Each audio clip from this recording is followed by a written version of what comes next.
वैसे भी तुम सिर्फ अपने बारे में सोचती हो, तुम सिर्फ अपने फायदे का सोचती हो। कभी भी तुमने एक बहू होने के नाते इस घर में एक भी दिन बिताया है?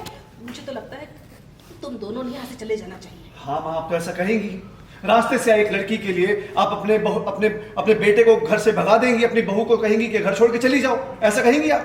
हाँ कह रहे, क्योंकि तुम दोनों में इंसानियत तो बची नहीं है। लेकिन झनक को अगर कुछ भी बोलोगे तो हमसे यही सब सुनोगे। अगर झनक इस घर में रहेगी तो मैं इस घर में नहीं रहूंगी, एंड दैट्स फाइनल। आपको मेरे साथ इस घर में नहीं रहना पड़ेगा। मैंने बोला ना मैं यहाँ से चली जाऊंगी। मुझ पे भरोसा नहीं है आपको? भरोसा, और वो भी तुम पर। जनक तुम कहीं नहीं जाओगी, छोटू ने बोला हम जाने नहीं देंगे तुम्हें। मतलब जो कुछ भी हुआ है उसकी जिम्मेदार हम सब हैं।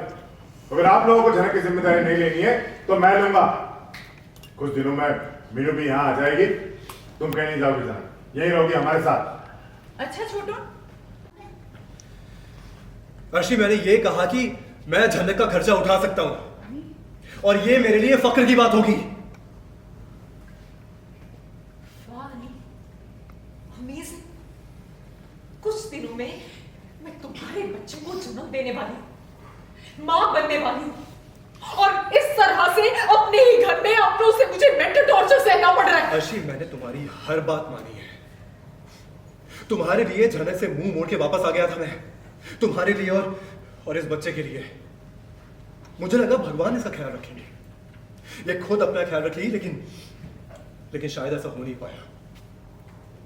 इस दुनिया में कोई भी झनक से पीछा छुड़वा सकता है, झनक से मुंह मोड़ सकता है, लेकिन मैं ऐसा नहीं कर पाऊंगा। नहीं, इस घर में मौजूद हर एक शख्स, किसी को मेरी जिम्मेदारी उठाने की जरूरत नहीं है।